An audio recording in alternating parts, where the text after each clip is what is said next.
Très heureux de partager ce temps avec vous, qui sera certainement un temps béni et rempli de sa présence. Nous allons aborder un thème très important concernant la paracha Mishpatim, mais dans une dimension beaucoup plus profonde et je dirais à certains égards, il faudra s'accrocher un peu, elle est dense. C'est une paracha très importante parce qu'elle redéfinit un petit peu un certain nombre de choses qui sont fondamentales. Alors, en même temps, au niveau des annonces, nous aurons donc notre Shabbat samedi. Le 28, une rencontre avec un thème nouveau qui n'est pas obligatoirement très explicite dans la formulation, mais vous verrez que quand on va aborder le sujet, ça va être relativement conséquent. Et donc, pourquoi cette paracha, elle est importante? On est en droit de se poser la question. C'est la 18e paracha de la section de la Torah, hein. Et on peut dire, parce que tout simplement, elle, elle fait suite aux dix Dvarim, c'est-à-dire les 10 commandements, hein, que la plupart des personnes traduisent, qui ont été donnés au mont Sinaï, qui ont constitué l'alliance et qui forment la base de tout. À partir de cette base, tout va se développer. Car comment doit-on mettre en pratique quand il y a un énoncé de la part de l'Éternel, comme tu aimeras ton prochain, on peut en rester là, mais cela donne beaucoup d'autres significations et ainsi de suite. Donc il y a les 5 colonnes de droite qui sont les colonnes de vie, la colonne de vie, et les 5 de gauche qui reflètent la relation également avec le prochain. Et c'est clair que lorsque l'on prend l'exemple de tu ne voleras pas ou tu ne commettras pas de meurtre, en, en fait, c'est à un autre niveau. C'est pas quelque chose qui est particulièrement en relation personnelle avec Dieu, mais qui découle de notre relation avec Dieu. Et comment on va juger quelqu'un qui commet un meurtre? Quelle est la notion d'assassinat, etc. J'ai eu dans le passé pas mal affaire à des personnes qui ont été victimes d'attentats ou voilà, de choses assez particulières. Et quand il s'agit de passer au tribunal, tout passe en revue, tout passe en revue. La personne, les faits et ceci et cela. Et c'est clair qu'il y a beaucoup d'injustice et qu'il est difficile, et c'est vraiment le constat, de se rendre compte qu'il y a une véritable justice. Pour les uns, ça pourra être le cas, mais dans un grand nombre de cas, malheureusement, ça n'aboutit pas toujours. Et la souffrance dans la vie de la personne demeure, elle est oubliée des services de police, elle est oubliée de tout le système judiciaire.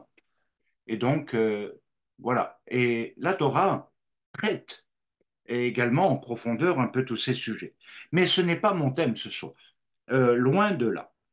Alors, ce qui fait suite à ces dits varim et qui va donner des applications, c'est de bien comprendre que le rapport avec cette paracha, c'est qu'elle est centrée sur des normes sociales et judiciaires à la fois. Et dans le cadre de ce qui régit la vie sociale et en même temps religieuse, car on ne peut pas être comme le gouvernement le fait aujourd'hui, un peu dans toutes les nations, c'est un peu le cas. C'est une justice sans Dieu, c'est uniquement traité de manière laïque. Il y a une particularité également dans la section de la paracha qui interviendra, que nous ne traiterons pas, c'est le cas de Moshe, Nadav et Abihu, qui va concerner un autre domaine, qui sont les règles du service divin. Les règles du service divin. Comme vous le savez, Nadav et Abihu, dans un excès de zèle que je ne vais pas commenter, ont été foudroyés par le feu de l'Éternel. Et donc, cela a mis en place les règles importantes par rapport au service divin. Et c'est très important parce qu'aujourd'hui, beaucoup de normes ne sont plus appliquées, voire même parfois applicables, mais on ne sait plus très bien ce que ça veut dire servir l'Éternel.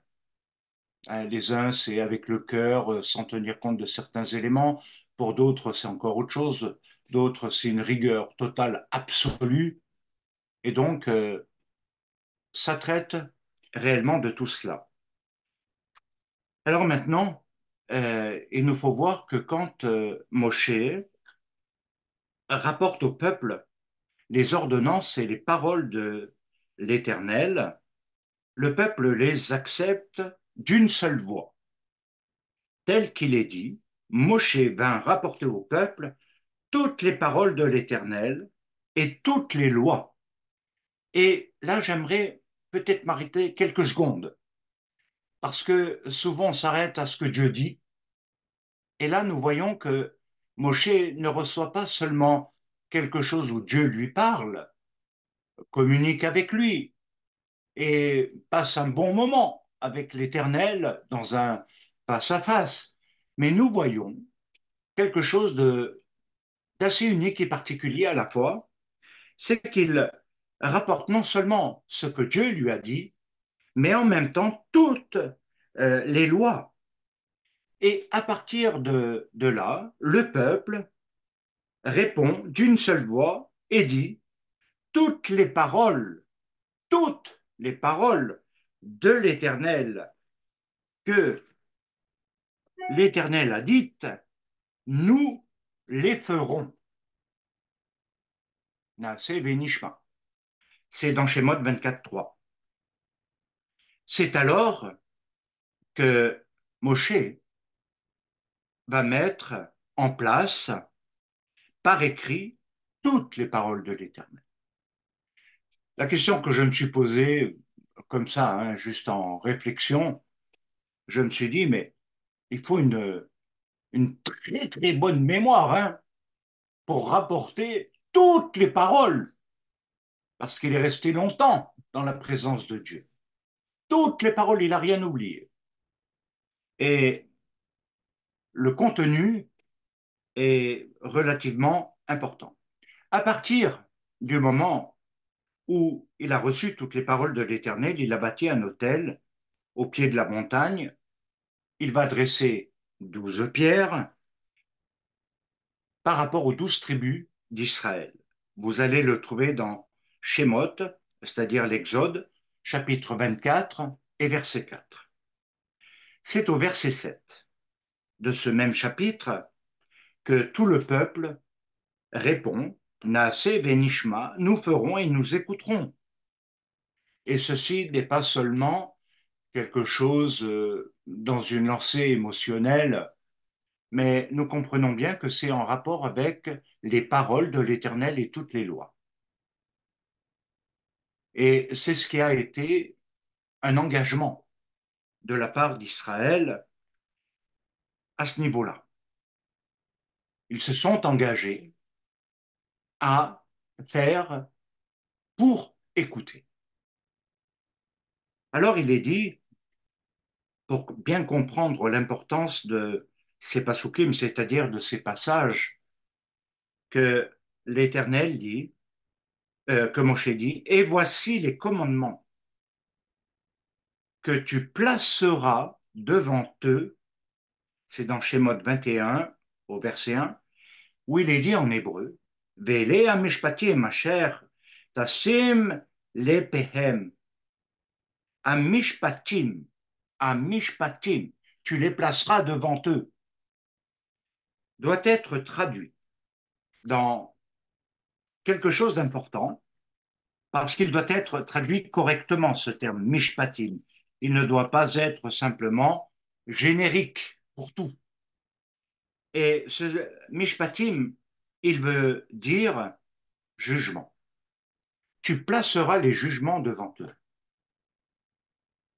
Comment les jugements peuvent être placés devant? Tu placeras devant les jugements. Alors ce passage de la Torah apporte une lumière supplémentaire. Le terme Véélé qui est utilisé par rapport à le verset que nous avons lu, ici s'écrit avec un vav. Et Rashi, dans un commentaire, dira, partout où on dit Élé, c'est pour marquer la coupure avec ce qui précède. C'est-à-dire, ça va amener une différence avec une nouveauté. Ça va couper ce qui est d'avant et c'est ce que nous devons comprendre par devant eux. C'est qu'il va y avoir quelque chose de nouveau qui va entrer en matière, qui va se mettre en place. Et si on veut préciser la pensée de Rachid, il dit, parce qu'il va nous donner le sens de la coupure en disant Kol Makom et les passal à Rishonim, il utilise un terme précis qui est passal. Passal, la racine, c'est le P, le Samer et le Lamed. Et il veut dire couper et tailler. C'est ce qui va modifier l'intériorité de l'homme. Il va également agir sur le niveau de la pensée, de l'intelligence, de la réflexion et également tout ce qui va concerner les émotions. Alors, couper et tailler donne aussi le sens de d'interrompre. Interrompre.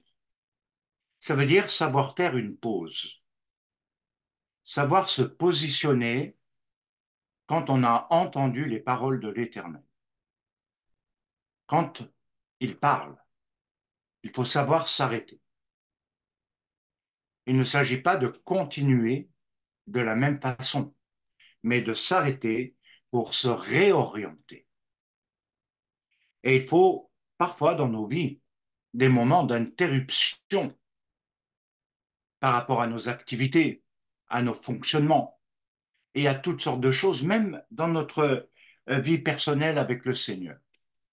Il y a des moments, il faut savoir arrêter, s'arrêter pour se réorienter. C'est une clé, c'est fondamental et important dans la vie parce que trop souvent, vous le savez comme moi, on est toujours dans une continuité de ce que l'on a fait hier ou il y a quelques mois. Et on continue, on continue, on continue. Mais là, il faut s'arrêter, se réorienter. Et vous allez voir que cela veut dire quelque chose. Interrompre veut dire quelque chose. Il veut dire interrompre un sujet. Interrompre un sujet.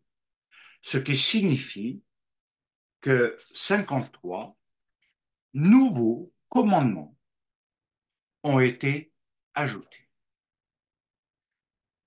Voilà pourquoi il fallait interrompre, parce que 53 nouveaux commandements allaient s'ajouter. Alors, ça a son importance, parce que ce n'est pas un petit chiffre, 53. 53 nouvelles applications, 53 nouvelles normes demandent une interrogation intérieure, un arrêt. Et c'est vrai que ce n'est pas toujours évident. Alors, je voudrais faire un petit rappel par rapport à Mishpatim, c'est que il nous faut comprendre également que quand on parle des lois, on ne parle pas que des lois dans la globalité, comme tout le monde l'a interprété du reste, et où on confond absolument tout, la loi de Moïse avec ça, avec ça. Je crois que je vais vous rappeler éventuellement qu'il y a trois catégories de lois. Les trois principales, même s'il y en a six, je donne les trois principales. La première, c'est celle qui touche notre paracha, Mishpatim, qui veut dire ordonnance et jugement. Elles sont essentiellement, ces lois, liées aux lois sociales, ce qui veut dire qu'en Dieu, on, on doit être dans le respect du prochain. Comment respecter son prochain, c'est-à-dire, dans une traduction correcte, comment aimer véritablement son prochain. Ça implique des lois, la relation à l'autre. Ce n'est pas simplement une relation affective, émotionnelle, passionnelle parfois. Ça va au-delà, ça implique des lois. Et donc, ça nous démontre, au travers de cela, comment on doit aimer son prochain parce qu'il y a le respect des lois. Le deuxième terme qui est utilisé, il est en rapport aussi avec la notion de tout le Mishkan, de tout le service divin. Et ce deuxième terme, c'est Edout. Et Edout veut dire témoignage. Or, vous savez que le Mishkan avait par excellence comme nom la tente du témoignage. Et ça pèse lourd parce que le Mishkan regroupe énormément de points et d'éléments dans les lois cultuelles, dans les normes de l'approche de Dieu, le rapport avec Dieu, avec le peuple. Et le peuple, dans son rapport avec Dieu, devait réparer ses fautes. D'où tout ce qui a été mis en place ensuite au travers de pas mal de choses. Alors, témoignage, c'est davantage en rapport avec les commandements, par exemple, de ce qui a constitué les bases même de l'existence du peuple dans sa libération. Autrement dit, toutes ces lois sont des lois qui vont nous faire comprendre les cheminements liés aux délivrances et à la libération, parce que c'est en rapport avec la fête de Pessah. C'est Pessah qui va constituer Edout. Autrement dit, c'est au travers des signes de l'Éternel, parce qu'il nous a fait sortir d'Égypte. Et ceci a fait couler beaucoup d'encre et beaucoup d'interprétations. Et nous savons que de toute façon, l'étape première de la délivrance, c'est sortir d'Égypte. Et en même temps, c'est de comprendre qu'il y a les lois de l'esclavage, dont Mishpatim parle beaucoup. Les lois de l'esclavage par rapport aux lois de la liberté, qui constituent les fondements de la vie. Et de comprendre également que ces fondements de la vie dans la liberté, elles sont en Dieu, mais qu'il y a un paradoxe que Shaoul de Tarse ailleurs relève, c'est que nous devenons non plus esclaves de Pharaon, de la temporalité, des limitations, comme vous le savez, comme vous le connaissez, mais esclaves de Dieu. Alors, ce n'est pas la même notion d'esclavage, parce que dans cette perspective, cela veut dire servir Dieu. La loi de la liberté est pour servir Dieu. Elle n'est pas faite simplement pour se sentir mieux dans son être, pour aller mieux dans son psychisme, le mental, l'émotionnel, le physique, qui est important. Et dans tous mes shpatim, on le retrouve également. Mais là, ce sont des autres normes qui s'appliquent. Donc, en rapport avec la fête de Pessah et donc la sortie d'Égypte, qui est très important. Le troisième terme, c'est Hukim. Et Hukim signifie les statuts.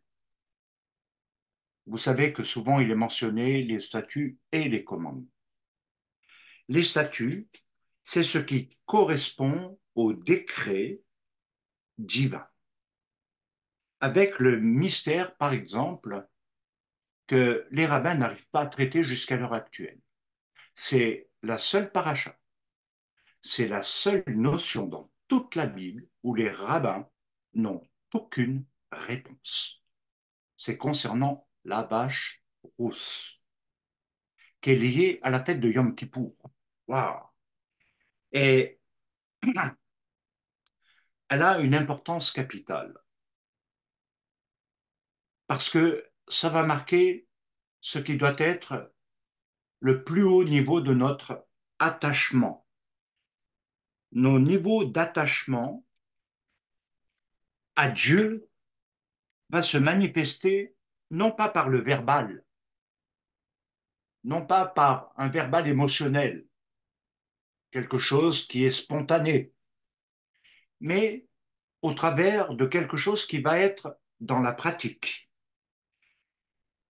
Et c'est là qu'intervient la lettre du Vav, de Véélé, qui vient relier toutes les lois de la Torah. Véélé, ce Vav, veut dire ce qui va tout relier et faire que c'est un ensemble et qu'on ne peut pas, en quelque sorte, dire je vais faire Edout, je vais être dans les lois du Edout, mais je ne serai pas dans Mishpatim et je ne serai pas dans Chukim et dans les autres termes qui seront utilisés à d'autres niveaux.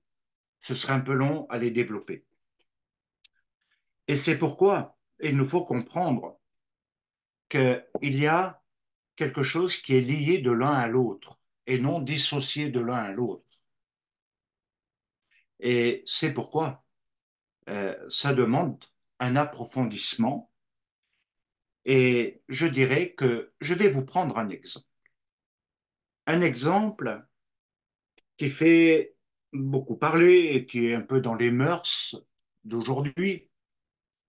Lorsque nous parlons des lois, on oublie trop souvent qu'il y en a pour tous les goûts et les couleurs.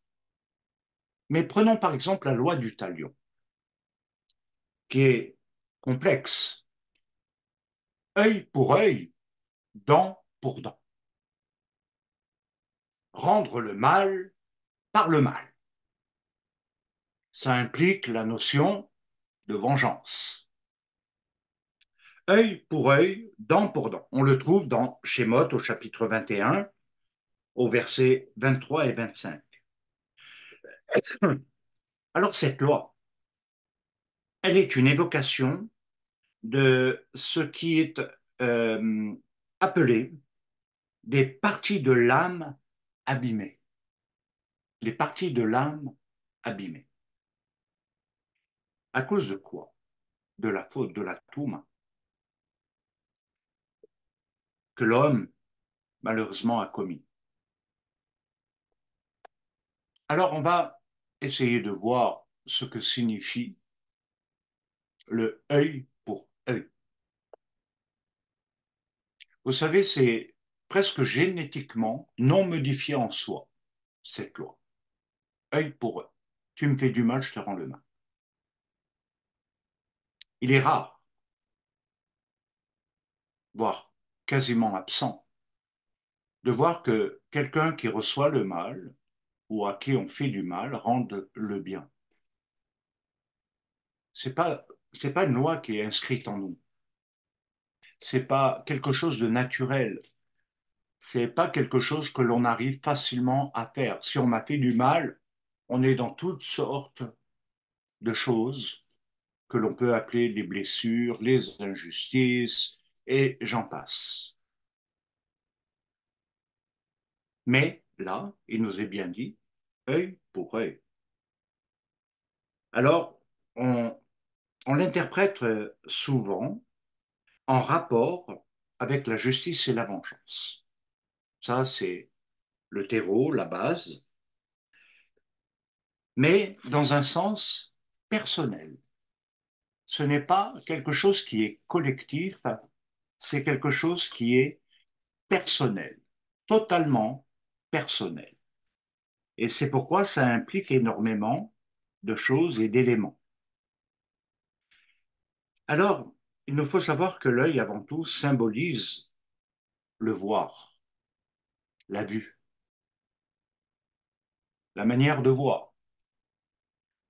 Et vous allez voir que dans la pensée d'Israël, sans qu'on puisse entrer dans tous les détails, cela signifie tout simplement que l'œil, le voir, la vue, est ce qui donne le savoir, est ce qui donne le savoir. Parce que c'est l'organe de la perception, pour être encore plus précis, visuelle, bien entendu. Et c'est ce qui est important de comprendre au travers même de tout ce que Yeshua a pu dire là-dessus et que l'on verra dans un moment, et vous allez voir, c'est extraordinaire ce qui va en découler. En préparant, je ne m'attendais pas vraiment à cette découverte merveilleuse de Dieu, révélée dans le Mashiach. Et il nous faut savoir que notre œil est constitué essentiellement de la cornée, de l'iris, du cristallin, de la rétine et d'un nerf optique. Alors, si on essaye de comprendre le rôle de la cornée, par exemple, est de protéger l'œil. Vous trouverez souvent dans les proverbes cette notion. Et même Yeshua dira si ton œil est une occasion de chute, arrache-le et jette-le. Il vaut mieux rentrer avec un seul œil dans Malchut, c'est préférable. Et cela veut dire qu'il y a quelque chose de bon et de mauvais dans l'œil. Si ton œil est une occasion de chute. Mais le rôle de la cornée, qui est celui de protéger l'œil, a aussi la fonction de laisser passer la lumière. Autrement dit, la manière de capturer la lumière. Quand il est parlé de la lumière naturelle, on la voit, elle est mémorisée, elle est enregistrée, on en a une représentation. Elle nous fait voir les choses, les éléments autour de nous. Elle nous fait connaître en quelque sorte. Et je dirais qu'à un moment donné, c'est ce qui nous amène à réaliser qu'il y a aussi une lumière spirituelle. Il y a une lumière spirituelle. Et que s'il y a une absence de lumière spirituelle, l'œil est plongé dans l'obscurité. Il ne voit pas. Il croit voir, mais il ne voit pas. Il n'est pas pour autant aveugle, mais la lumière n'est pas entrée. La lumière n'est pas entrée. Elle ne pénètre pas l'âme. L'âme ne baigne pas dans la lumière divine. Voilà ce que ça veut dire dans un premier temps. Le deuxième élément, c'est l'iris. Et l'iris, c'est ce qui contrôle la quantité de lumière. La quantité de lumière. Elle va passer par la pupille, le cristallin va être derrière l'iris. Elle va passer par la pupille, la quantité de lumière. C'est pourquoi même dans notre marche, nous ne recevons pas la pleine lumière, la pleine révélation de Dieu, parce qu'on ne pourrait pas la contenir. Mais étape par étape, dans notre marche, dans notre obéissance, et au travers de tout cela, la lumière augmente, devrait augmenter, et elle devrait nous améliorer. Elle devrait nous faire connaître davantage les voies divines, les voies de l'Éternel, si vous préférez, et à nous amener à une plus grande révélation, connaissance de Dieu. C'est ce qui devrait ressortir et que l'on retrouve beaucoup dans les Télim, c'est-à-dire les psaumes, dans les paroles de Yeshua et dans les paroles aussi de Shaoul de Tars. Maintenant, comme on l'a vu, la quantité de lumière passe par la pupille, qui, elle, est liée au cristallin, qui est derrière l'iris. Derrière l'iris. C'est ce qui reproduit la forme et l'image, la vision, la vision de ce que je me représente en fonction de ce que je vois. Et c'est pourquoi il y a, comme on dit, des bons points de vue et des mauvais points de vue. Le regard, le regard, qui mémorise. Et je dirais que c'est fondamental, parce que beaucoup de choses dans nos relations vont dépendre de la manière dont on voit Dieu, dont on voit l'autre, dont on a mémorisé. Vous savez, j'ai appris en psychologie que c'est dès les premiers regards, le premier regard, les premières secondes qui nous forment l'opinion sur quelqu'un. C'est pas le ressenti, contrairement à ce que tout le monde pense. C'est le regard. Il mémorise, il forme une image, il définit quelque chose. L'autre point, c'est le nerf optique. Et c'est ce qui conduit, le nerf optique a un rôle très important d'ailleurs, parce que c'est ce qui va conduire dans le cerveau, parce que c'est là, à ce niveau-là, dans le cerveau, dans le mohar, que les images sont créées. Ce que je vois est créé. Ce que je vois est créé. Et là, j'en viens à quelque chose de très important qui est la question de la vision. Quand on dit Dieu m'a donné une vision, je vois l'image et elle se crée. Mais je peux créer ma vision au travers de mon imaginaire. Je peux inventer en quelque sorte une façon de voir que je crée. Et c'est pourquoi il y a beaucoup de faux prophètes. C'est pourquoi il y a beaucoup de fausses doctrines. Et c'est quelque chose d'important parce que c'est ce qui va former la mémoire visuelle. Vous savez qu'on a une mémoire auditive et que l'on a une mémoire visuelle. Il y a ce que j'entends et il y a ce que je vois. Ce que je vois est dans ce que j'entends aussi. Et ça va être mémorisé. C'est quelque chose qui va être intégré à nous-mêmes. Alors, l'œil, dans l'esprit hébreu, dans la pensée hébraïque, l'œil, c'est lié à la lettre Aïn. Et elle donne en même temps la compréhension des niveaux de connaissance. Il y a plusieurs types de connaissances que nous devons comprendre dans le haïm. La première des choses, quelle est notre connaissance de Dieu? Notre connaissance de Dieu vient par sa révélation, autrement dit, par sa lumière qui nous a touchés, révélé son existence. Parce que sa lumière nous pénètre et c'est ce que l'on peut qualifier de lumière non naturelle, mais d'une lumière spirituelle.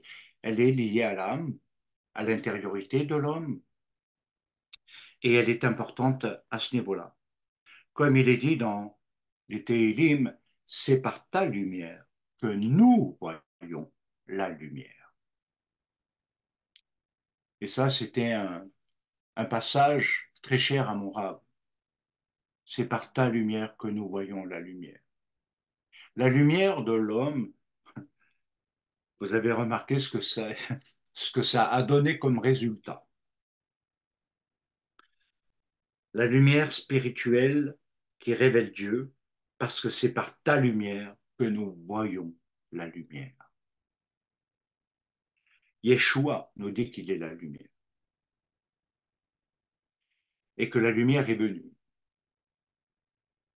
mais que l'obscurité n'en a pas voulu. Et cette lumière a été comme rejetée, non acceptée, non reçue. Mais à tous ceux qui l'ont reçue, elle a donné le pouvoir de devenir enfants de Dieu, ce qui change tout. Par lui, nous connaissons, et c'est fondamental, c'est au travers de la lumière que représente Yeshua que nous connaissons le Père. Car c'était le but essentiel, principal de Yeshua. Cela veut dire également qu'elle va nous séparer de l'ego. Et c'est ce qui va faire naître l'autre niveau de la connaissance qu'on appelle la rochma, la sagesse. Parce que cette lumière qui va nous sortir de l'ego, elle va nous apprendre à marcher dans ses voies. Ce qui est aujourd'hui un sujet de discussion pour beaucoup. Un tel marche comme cela, l'autre il marche comme cela, celui-là il est sans pratique, celui-là il est avec une grande pratique, et etc., etc. Ce sont des grandes discussions de marcher, de mettre en pratique, de marcher dans les voies de Dieu. Et cela nous est défini au travers de Rochman, de la sagesse, que a été mis en place les 32 voies de la sagesse qui sont en rapport avec les dents. Ha ha, la bouche, l'intérieur. Et je pense que c'est important. Le troisième élément, il nous faut comprendre que cette lumière, elle est transformatrice. Elle transforme le cœur, le lève. Parce que va s'inscrire à l'intérieur une nouvelle loi, celle dont Shaul parle, la loi de l'esprit de vie. La loi de l'esprit de vie consiste en quoi? Oui, j'ai été affranchi de la mort, de la loi, du péché, mais je reçois une nouvelle loi. La loi de l'esprit de vie. Est-elle sans norme? Non. Est-elle quelque chose qui doit être contradictoire entre le Père et le Fils? Non. Est-ce que ça doit être contradictoire avec l'ensemble de la Torah et de la Bible? Non. Car Yeshua lui-même nous démontre en quoi consiste la loi de l'esprit de vie. Et on va l'approfondir un petit peu plus loin. C'est une loi d'amour qu'il nous donne. d'aimer. Pas seulement dire j'aime Dieu, mais pas mon prochain. Aimer Dieu, c'est aussi aimer celui qui est à l'image de Dieu. Et ça, c'est ce qui doit être vu. C'est une loi d'amour de son nom et quelque part, c'est ce qui va nous donner également cette relation avec Dieu dans la prière où on va ressentir, où on va percevoir dans des circonstances parfois douloureuses, difficiles, dramatiques par rapport à des épreuves, on peut ressentir, percevoir son amour dans nos faiblesses, dans nos manquements. Dieu a mis une loi d'amour pour que nous puissions également exercer le pardon. Sans l'amour de Dieu, il est impossible, enfin, entre guillemets, de pardonner l'impardonnable, de pardonner la faute de l'autre à notre endroit, l'offense. La rancune prend très vite place. La loi de la mort prend vite sa place. La, l'amertume et tout ce que vous voulez, tout ce qui est lié, parce que l'amour de Dieu n'est pas en nous, n'est pas en nous. L'amour de Dieu, c'est une loi liée à l'esprit de vie. C'est son amour et il a prouvé son amour en envoyant Mashiach, nous dit Shaoul de Tarse dans Romains 5, 1. Il nous a prouvé qu'il nous aimait au-delà de nos fautes, quelles qu'elles soient, quelles qu'elles soient. Ce qu'il a fait, c'est qu'il nous a pardonné. Ensuite, il nous a réconciliés.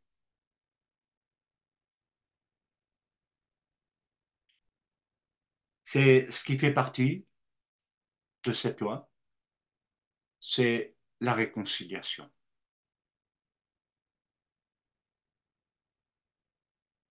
Alors, il viendra ensuite, au travers de cela, une connaissance de soi. Et comme vous le savez, on dit souvent qu'il est important de se connaître soi-même, la recherche de l'identité. Qui suis-je? Et je sais que au travers des entretiens que j'ai pu avoir avec beaucoup de gens, tout au fond, ils ne savent pas qui ils sont. Ils cherchent à savoir toute leur vie qui ils sont, pourquoi ils sont faits, quel est le but de leur vie. Et c'est des questions qui hantent beaucoup le cœur et l'âme de l'homme. Et en même temps, il nous est dit de se connaître, mais c'est au travers de la connaissance de Dieu qu'on peut se connaître. Parce qu'il nous révèle une identité nouvelle, qui n'est pas l'identité de la Touma, de la faute et de la mort, mais de la loi de l'esprit de vie. En même temps, c'est lié, et il nous faut bien comprendre, à ce que nous pensons. Je pense donc je suis, c'est philosophique, mais on a dû travailler beaucoup là-dessus. Je pense donc je suis. Si je suis, c'est que je pense. Ça veut dire j'existe. Ça veut dire tout simplement j'existe, en grand résumé. Mais j'existe pourquoi? Pour qui? Et c'est là qu'on cherche les motivations de l'existence et qu'on essaye de trouver le sens de la vie, de sa vie. Il est difficile ce chemin. C'est un parcours long, parsemé d'embûches, de difficultés, de chutes et de rechutes. Mais en même temps, il nous pose la question que quand on entre dans la connaissance de soi, c'est le regard que l'on a sur soi. Comment est-ce que je me connais? Et je crois que je ne vais rien inventer, mais peut-être vous sensibiliser à quelque chose quand il est dit.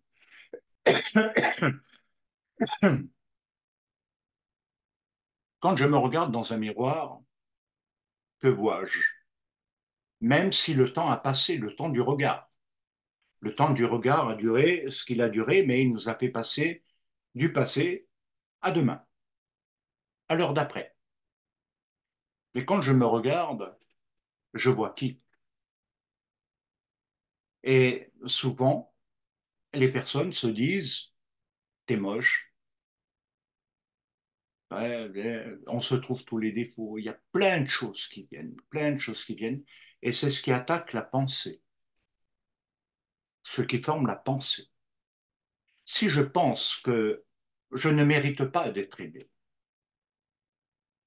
comment vais-je trouver l'amour? Impossible. Et je vous le dis franchement, impossible. Parce qu'on ne pourra jamais donner. On attend de recevoir. Après, il y a tellement de choses que l'on pourrait développer sur une analyse plus approfondie dans la dimension psychologique, par exemple, et la psychologie spirituelle. Car on voit que ça fait beaucoup de dégâts parce que malheureusement, ça conduit progressivement à des ruptures et des isolements, ce qui renforce encore plus le je ne suis pas aimé. C'est pourquoi connaître l'amour de Dieu est la base même de toute guérison. Certains n'ont jamais connu l'amour de leur père, et j'en ai connu qui sont devenus même homosexuels à cause de cela. C'était la recherche de l'amour du père. Alors les autres y voient être plein de démons, c'est possible, mais il y a aussi quelque chose qui a été un profond vide en soi, qui a créé un tel besoin de connaître l'amour dans le sens masculin, l'amour d'un père. Alors était-il absent, je ne sais pas, mais je sais que ça a beaucoup compté. Et vous comprenez que le manque d'amour, c'est ce qui crée les déficits en soi. Rechercher l'amour de Dieu, ce n'est pas simplement ressentir une émotion passagère, c'est établir une guérison dans nos dysfonctionnements dans la pensée. Il porte sur nous un nouveau regard. Il nous regarde comme un fils adopté, aimé, où il a prouvé encore une fois son amour. Il ne nous voit pas tel que nous nous voyons. Et c'est pourquoi il est important, au travers du regard, l'œil, de modifier les codes de la vue. Certains sont tombés dans des rejets extrêmes, provoquant des carences, mais également des excès dans la boulimie, l'anorexie, les compensations du vide. D'autres, ce sera l'alcool, la drogue, les médicaments, et on en passe, on en passe. Combler. Essayer de trouver quelque chose qui va donner l'adrénaline, quelque chose qui va faire du bien.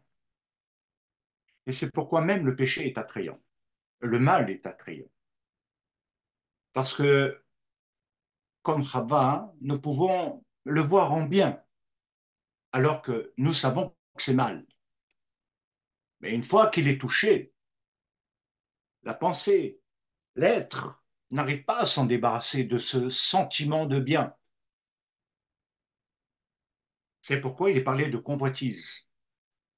Quand on convoite quelque chose que l'on ne doit pas posséder, que l'on ne peut pas posséder, ça va travailler, et on va entrer, pas seulement dans un interdit, mais on va y voir le bien. Ça va nous faire du bien. Et à partir de ce moment-là, on est lié au mal. Derrière, connais-toi toi-même, c'est la pensée, mais c'est aussi le cœur. Car beaucoup de choses proviennent du cœur. Et comme vous le savez, le cœur est la source de la vie, du bien ou du mal. Il a, comme les tables, le droit et le gauche, comme le cerveau, droite, gauche. Il y a toujours les deux colonnes qui sont les fondements des dix varés. En nous. Les lois divines, les lois du prochain. Elles sont extraordinaires.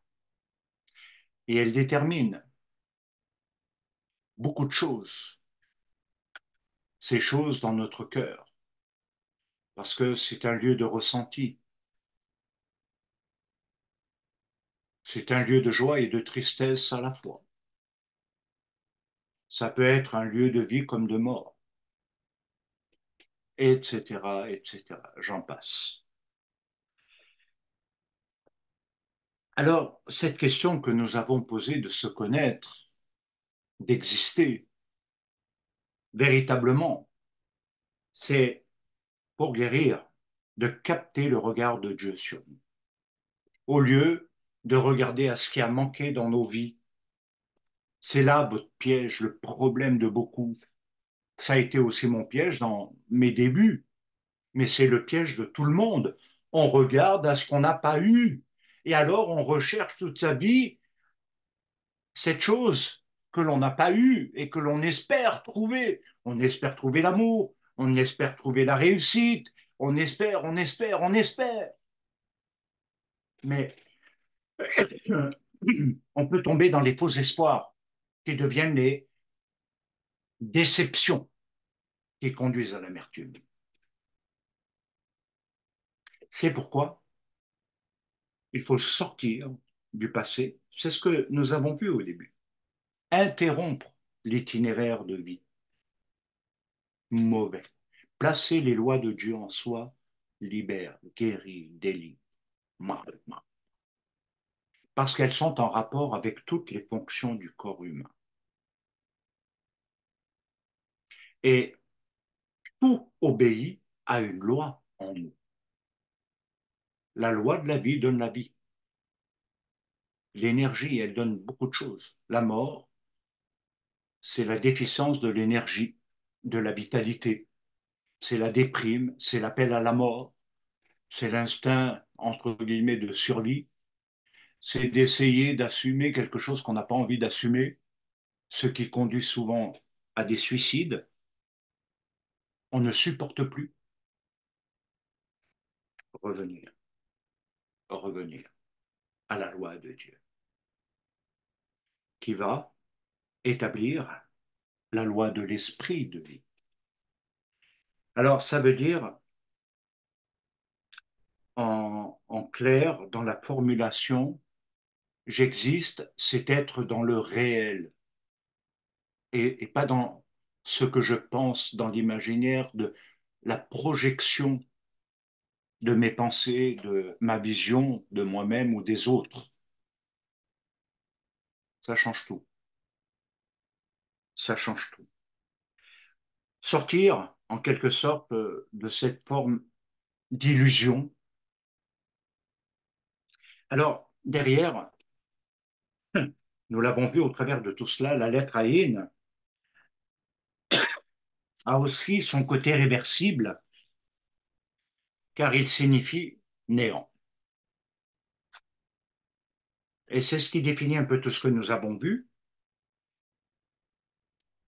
Mais le néant, en réalité, est impalpable pour nous. Il est impalpable, le néant, parce qu'il est invisible, inconnu. et même inconnaissable. Il est hors de nos connaissances.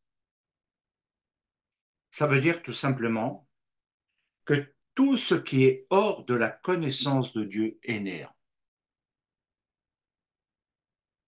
Waouh, ça c'est extraordinaire. Vous savez, bien aimé, j'ai vu beaucoup d'hommes et de femmes guérir quand ils ont compris l'existence, l'importance de faire exister Dieu en soi.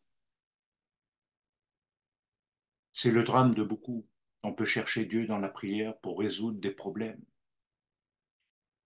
des besoins, mais il y a plus. Et c'est pourquoi, hors de la connaissance de Dieu, c'est néant. Et ce qui est plus grave, c'est que il n'y a plus de mémoire possible. Il n'y a plus de mémoire possible. C'est vide. La mémoire du bien est comme effacée.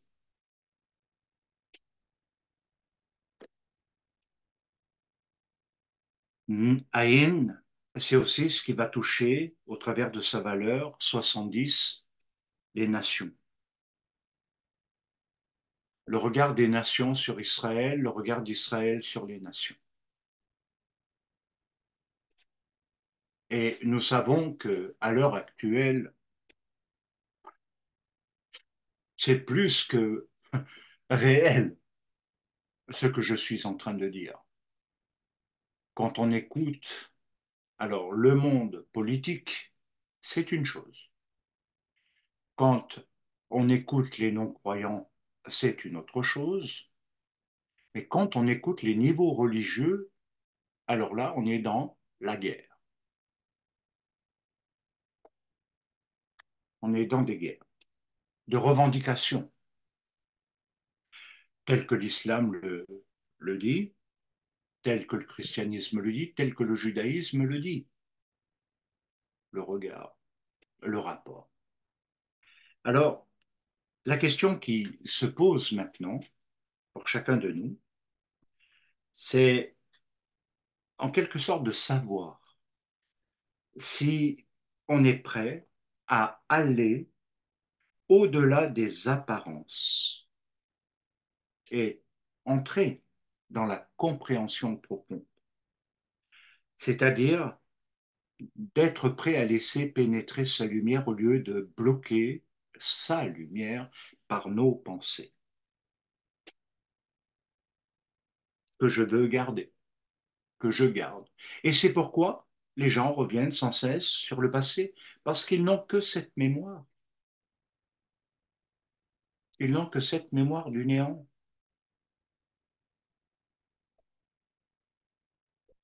Ôtez les voiles qui obscurcissent l'intelligence,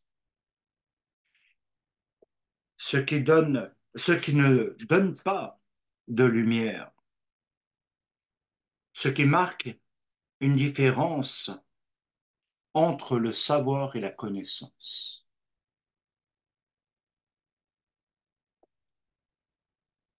Et comme vous le savez, on le dit souvent, hein, quand on veut voir l'intérieur de quelqu'un, on regarde ses yeux. Les yeux sont les fenêtres de l'âme. Alors, je ne vais pas trop m'attarder sur dent pour dent, mais nous savons que nous avons 32 dents, à moins d'en avoir quelques-unes d'arrachées. Mais elles symbolisent les 32 voies de la sagesse, qui veulent dire lève netivot, liées à la réflexion, la méditation, et qui veulent nous apprendre de marcher dans les voies de Dieu, telles que nous l'avons vu dans les lois, les commandements, les statuts, les roukim, etc. Quand on les applique avec intelligence, on va sortir des mauvaises pulsions qui sont en nous. elles vont être combattues, elles vont être, je l'espère, vaincues, elles vont nous quitter. Et pourquoi? Parce que nos pulsions sont mauvaises. Quand on agit par pulsion, on peut faire des dégâts phénoménaux. Parce que c'est alimenté par la haine, la colère, etc. Alors maintenant, je reviens à notre paracha Mishpatim. Au travers de tout cela, c'est, comme je vous l'ai dit, la 18e section de la Torah, et elle est liée à Chai, le vivant. Elle traite les racines profondes, mais vraiment profondes, de l'existence parce qu'elles évoquent les mondes les plus élevés. Alors, on peut se dire pourquoi c'est si important, finalement, les lois, les ordonnances, les statuts. En Yeshua, il a tout accompli, en lui on est délivré, on est libéré, il n'y a plus besoin de rien. Ça, c'est un dogme qui n'est pas d'Israël, loin de là. Mais on va voir, on va essayer de décoder. Parce qu'il y a un vrai mystère dans Mishpatim. Dans Mishpatim, il y a 118 versets, c'est-à-dire 2 fois 59. 59 est est le 18e nombre premier. Et la paracha est la 18e section de la Torah. Alors écoutez bien, approchez-vous. Si on additionne tous les 18 nombres premiers jusqu'au chiffre 59, on obtient 441, qui est lié au terme émet, vérité. Ce qui incarne parfaitement, ou ce qui s'incarne parfaitement plus exactement, dans le Messie Yeshua, dans son rapport avec la Torah, avec les lois, les ordonnances, les statuts, tout ce que nous avons vu. Il n'a rien violé de tout cela. Il n'a rien transgressé. Alors quand il dit, par rapport à ce mystère, que pas un seul iode ou un seul iota ne disparaîtra de la Torah, c'est que la Torah, il la considère comme étant émette. Mais on va plus loin. Parce que par ailleurs, euh, il prend l'exemple de la loi, lui aussi, du talion que nous avons vu.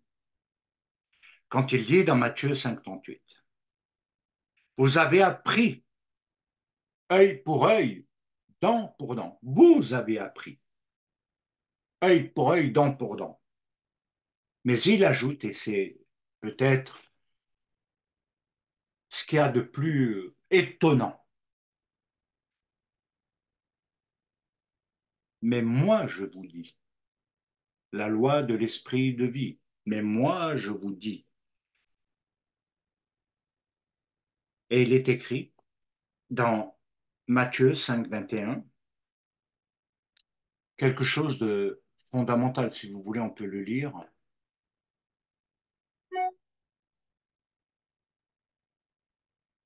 Juste le temps.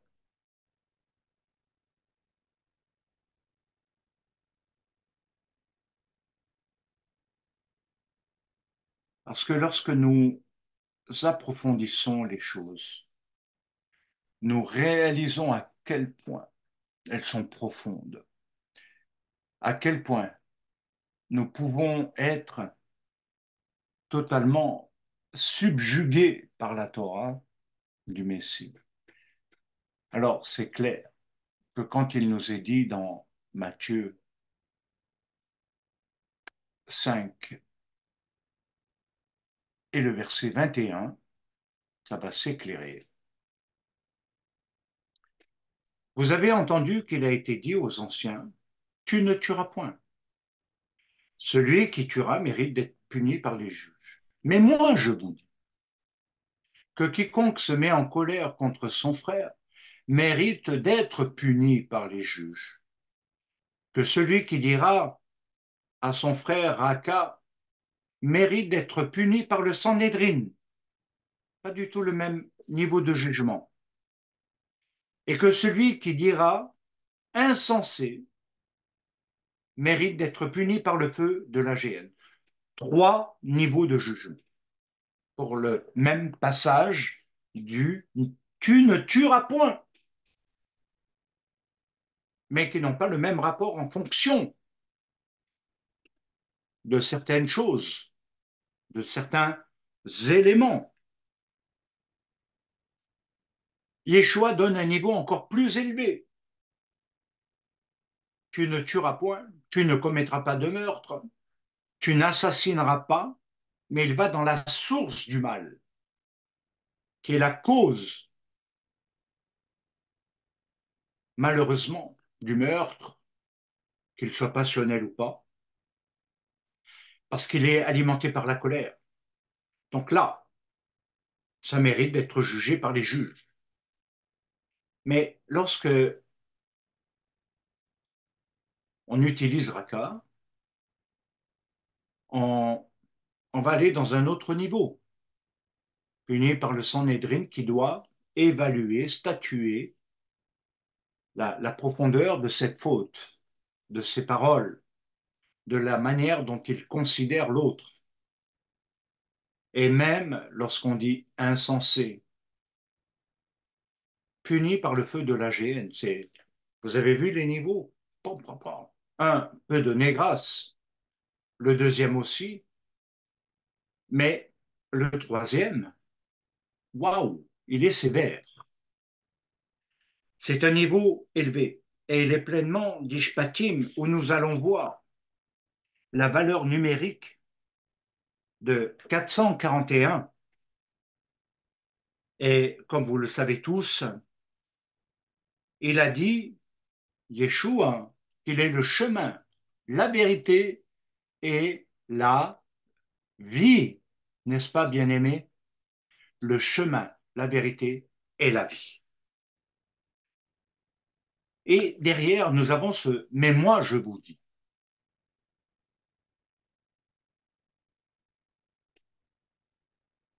Et il devient le chemin.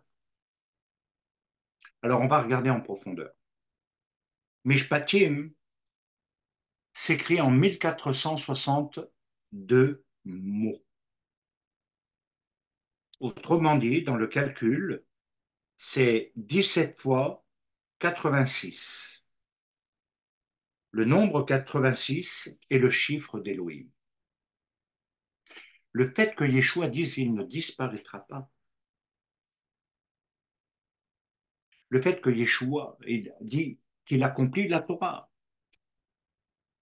la loi, les lois, dans ces différentes, dans ces différents noms, pardon, nous amène maintenant à quelque chose d'éblouissant. C'est le chiffre d'Élohim. Et ce qui caractérise ce chiffre, c'est la rigueur dans le premier 86 et l'adoucissement, l'amour, si vous préférez, dans le deuxième 86. Ce qui va former 172.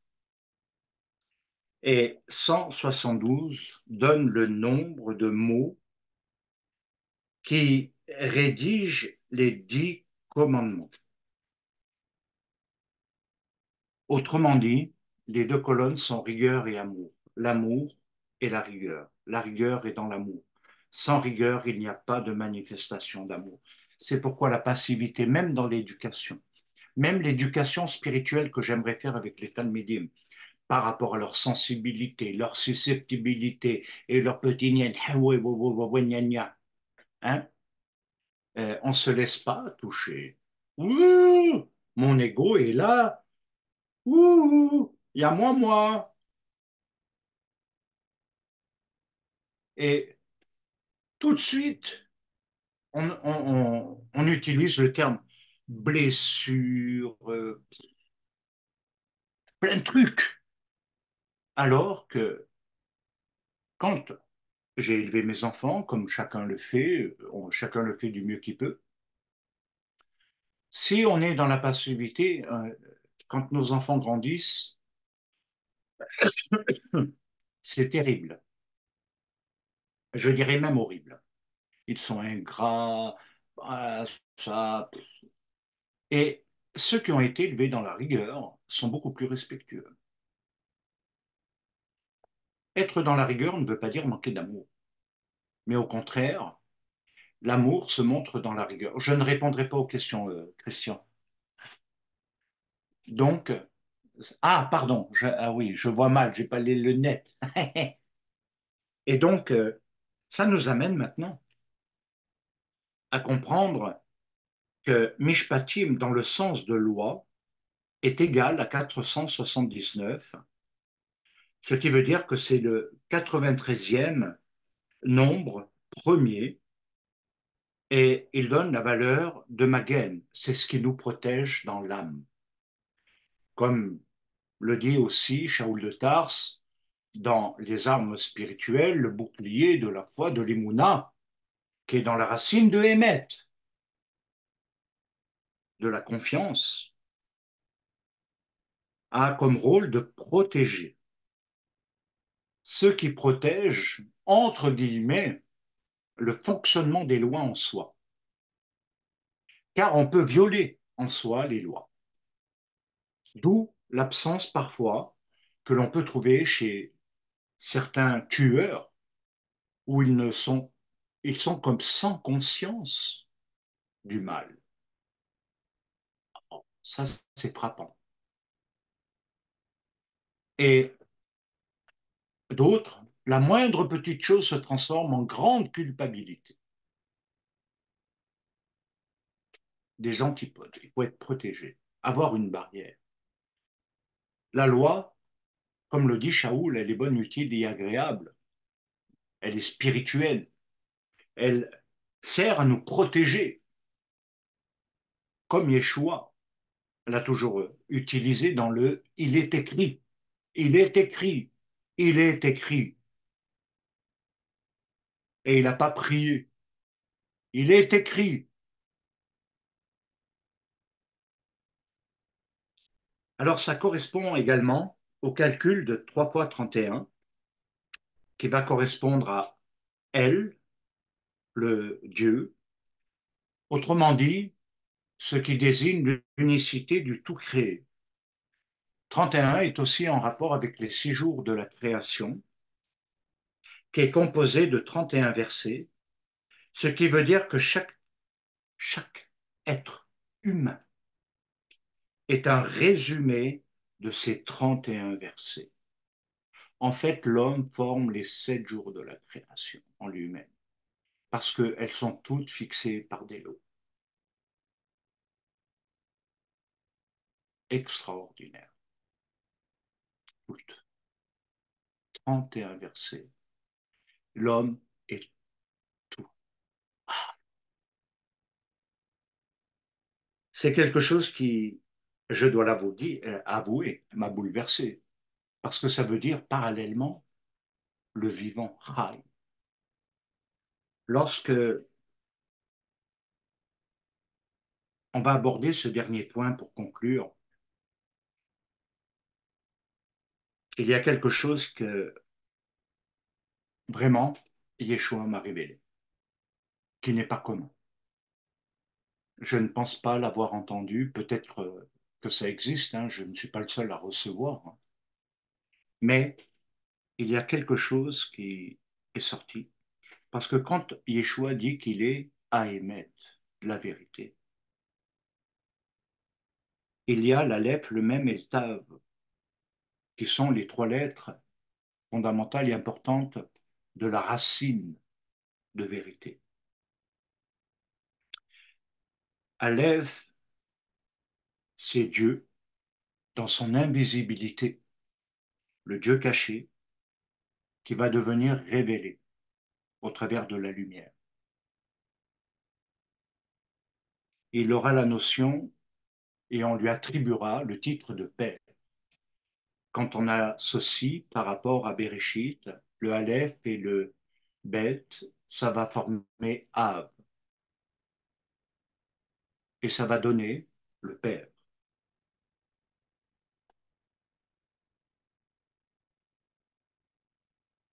Le même de Emet, qui est cette lettre du milieu de l'alphabet, et Maïm. Maïm veut dire les eaux d'en haut, les eaux d'en bas. La séparation des univers, des fonctions, et non de l'état de fusion qui serait une confusion. Mais ça va plus loin parce que nous savons que la vie est venue par les eaux. Il a donné la première notion de vie quand il y a eu les eaux,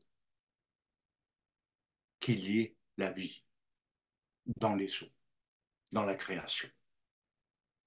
Et cela veut dire, c'est au travers de cela que nous pouvons comprendre que c'est ce qui donne naissance. Et c'est ce qui a donné le concept des eaux d'en haut et des eaux d'en bas, où nous pouvons comprendre les deux niveaux de naissance, la naissance d'en bas et la naissance d'en haut, que on peut appeler la nouvelle naissance ou la naissance nouvelle, la naissance spirituelle pour être encore plus juste, qui est liée à Pessar, aux lois de Pessar. Et derrière, nous voyons tout le dialogue super intéressant entre Yeshua et Nicodème.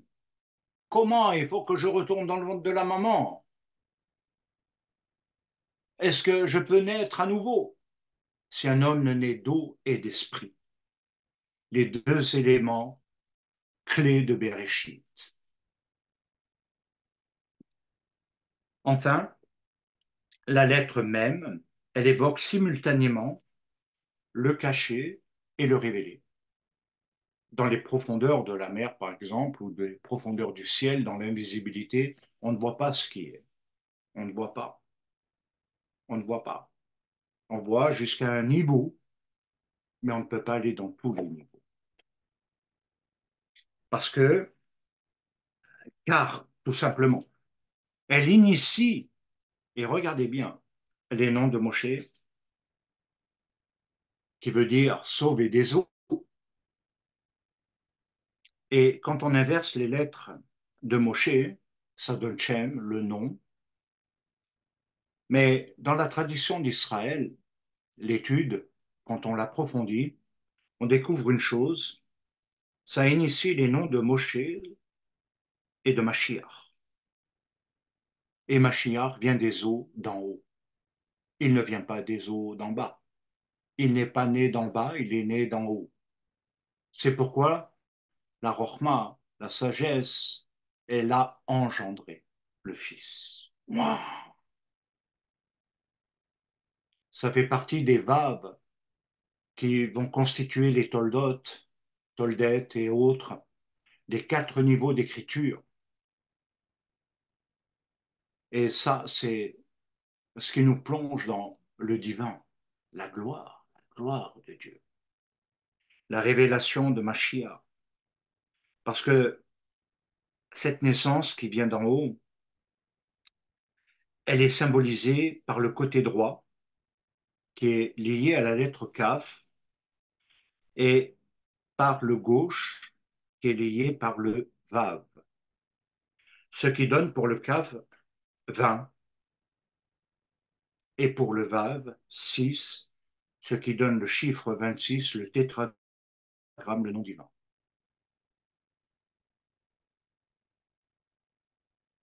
Moshe Pour terminer, il est donc aussi le côté qui révèle le nom du Messie. Et au travers de cette lettre même, qui est liée au chiffre 80, ça va donner le terme Kess. Kaf, sa mère,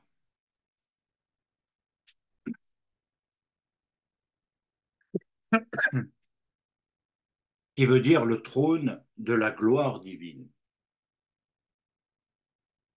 Et on voit toute la dimension du plan de Dieu, qui va se réaliser uniquement, non par l'humain, mais par celui que les cieux ont engendré, c'est-à-dire le Messie,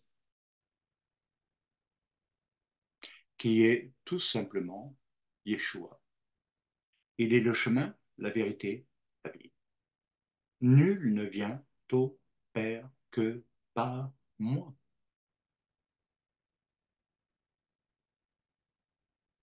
Voilà, bien-aimés, je pense que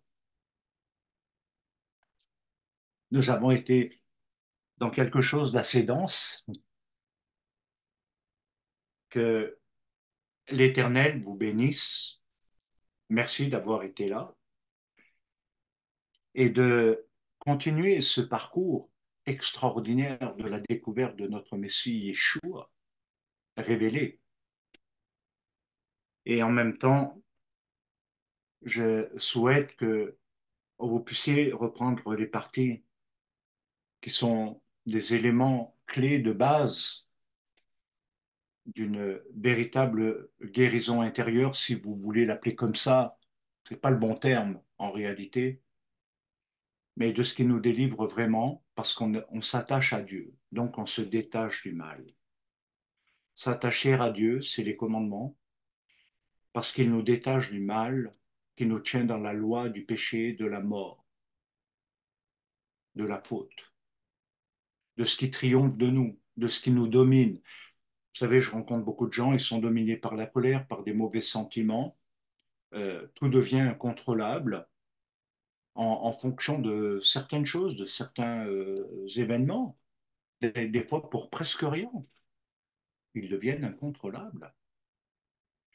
C'est pourquoi il est important de reprendre, même si je n'ai pas totalement développé ce qui sera certainement dans le futur, dans MPI et Shiba, des cours qui vont être donnés sur ces plans pour comprendre aussi un peu tout ça, avec d'autres éléments, bien entendu, d'autres notions qui seront abordées. Voilà. Que l'Éternel vous bénisse